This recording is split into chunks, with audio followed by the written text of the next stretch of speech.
पांडव स्वर्गात जाण्यासाठी निघाल्यानंतर रस्त्यामध्ये द्रौपदीसह भीम, अर्जुन, नकुल आणि सहदेवांचा मृत्यू झाला. केवळ युधिष्ठिर सशरीराने स्वर्गात पोहोचले हे जवळपास अनेक लोकांना माहिती असेल, परंतु युधिष्ठिर व्यतिरिक्त इतर पांडव आणि द्रौपदीचा मृत्यू का झाला हे फार कमी लोकांना माहिती असेल.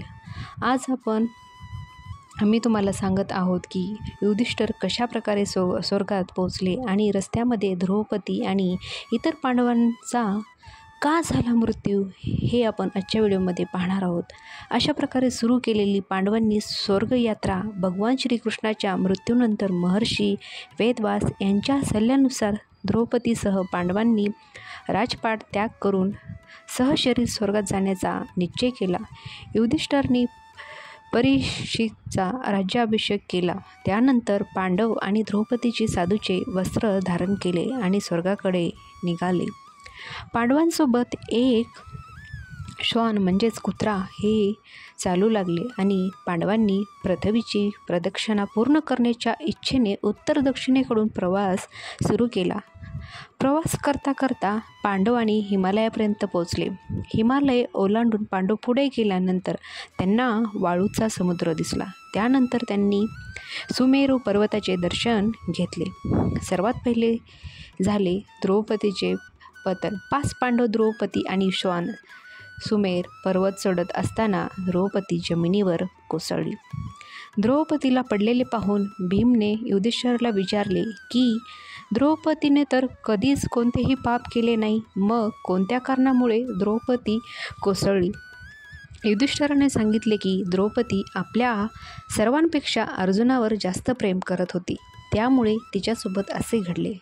एवढे बोलून युधिष्ठिर द्रौपदीला न पाहताच पुढे मार्गस्थ झाले. त्यानंतर कोसळलेले सहदेव आणि द्रौपदीनंतर थोड्या वेळाने सहदेवसुद्धा कोसळले. भीमने सहदेव पडण्याचे कारण विचारल्यानंतर युधिष्ठिराने सांगितले की सहदेव कोणालाही स्वतःपेक्षा जास्त विद्वान समजत नव्हता. याच प्रकारे दोषामुळे त्याची आज ही स्थिती झाली आहे.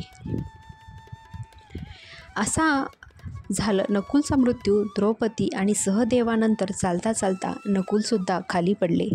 भीमाने नकुल खाली पडण्यामागचे कारण विचारल्यानंतर युधिष्ठिराने सांगितले की नकुलला स्वतःच्या रूपाचा खूप अभिमान होता.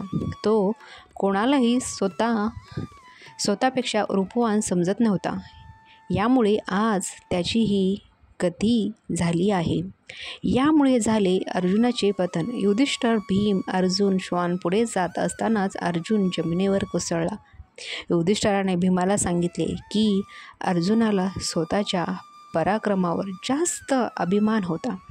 अर्जुन म्हणाला होता की मी एका दिवसात सर्व शत्रूंचा नाश करून टाकेल, परंतु असे केले नाही. स्वतःच्या या अहंकारामुळेच अर्जुनाची आज अशी स्थिती आहे.